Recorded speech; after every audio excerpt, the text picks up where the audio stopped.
CBS's Mark Knoller was listening to the president last night after the rest of the reporters had left and picked up some remarks the president made about the negotiations over the shutdown, where we were last Friday at this time. And we're going to listen here to a little clip of the president talking about those negotiations, and then we'll talk about it. He said, you want to repeal health care? Go at it. We'll have that debate. You're not going to be able to do that by nickel and diming me in the budget. You think we're stupid?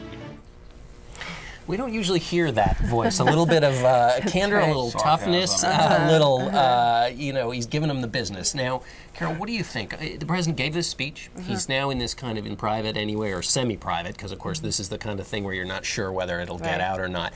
Is he going to stay on this message? Are we in full campaign mode here for the next 18 months, or is he giving a big speech, he'll step back and let Joe Biden do the negotiating? I think what he did on Wednesday was set the parameters for the debate that we're going to be having through next November, and I think he's going to stick with it. This is his argument. They think this is a winning argument. The White House certainly sees the Ryan budget as a gift, a political gift to them. And he's not finished. He's going to hit the campaign trail again next week. He's going to San Francisco. He's going to Los Angeles. He's going to be in Nevada.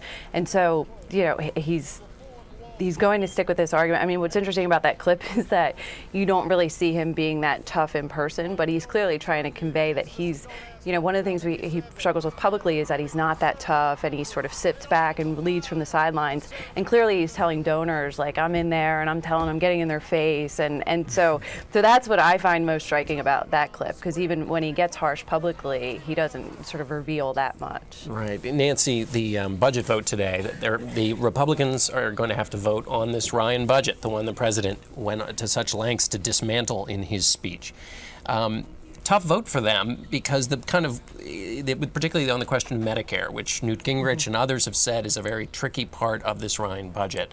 What's the peril here for Republicans in this vote they've got to take today? Well, it's a very tough vote for them, because you'll recall that in the 2010 elections, where they did very well, their central argument was Democrats want to take away your Medicare, and that was over $500 billion in cuts to Medicare Advantage. They went after the Democrats about this. What Paul Ryan is proposing does a lot more damage to Medicare than the Democrats' plan. So you can see Democrats already licking their lips, saying, I'm going to use that in an ad, I'm going to use that in an ad, and they will use this in ads against Republicans in 2012 the same way Republicans did in 2010. So there are some moderate Republicans who are nervous about this and who have been really reluctant to be dragged along in this direction by the conservatives in their party. But when you've got a big budget vote like this, it's also very dangerous for them to vote against it. That wouldn't look good either. So they're kind of in a jam.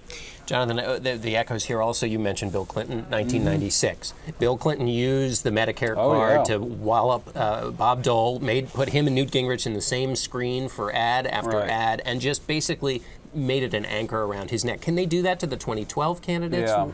John, I thought the most striking part of the speech President Obama gave at GW this past week what was his tough language towards Paul Ryan and the Republicans. That signaled to me, no, in the course of the next year and a half, we're not going to have any kind of conversation about actually trying to address entitlements. The political benefits are just too good for Democrats here to really concede all that much, I think, on entitlements. It makes much more sense for Obama politically to take the Ryan budget and hang it around the neck of whoever the nominee is, because the stuff on Medicare especially is just truly irresistible for Democrats, because look, they have some challenges with older voters, especially older white voters. This is the antidote for that.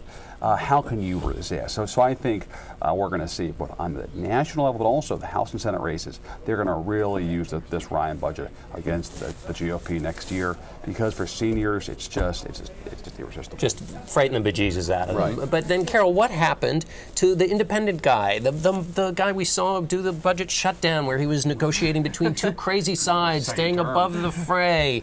In the end of the speech, he mentions this correspondent from Florida who writes in and says, I didn't vote for you, I don't agree with you, but I believe in the American dream, and I think we all need to work together. Sounded very much like the message from Ed from North Carolina, a character in his announcement, president's re-election announcement video. So what happened to that guy? Well, he's still there. I mean, it was Florida, right? You can't win Florida without winning the independent vote. I think that the White House thinks the Republicans overreached on this issue in the way that the Republicans would say the Democrats overreached in 2009 and the beginning of 2010. again. And so, and that, you know, by pushing them and painting them as so far to the right, that the independents will sort of look at them and be like, well, maybe we don't want to go there, and start looking at the president again. I mean, I think one interesting thing is the White House keeps saying like this wasn't a political speech. Well, if it wasn't a political speech, why did you mention the 2012 candidates in his remarks, which he very clearly did, and tried to tie them to the Ryan budget? So I think Jonathan's right. We're not going to see the end of this for a while.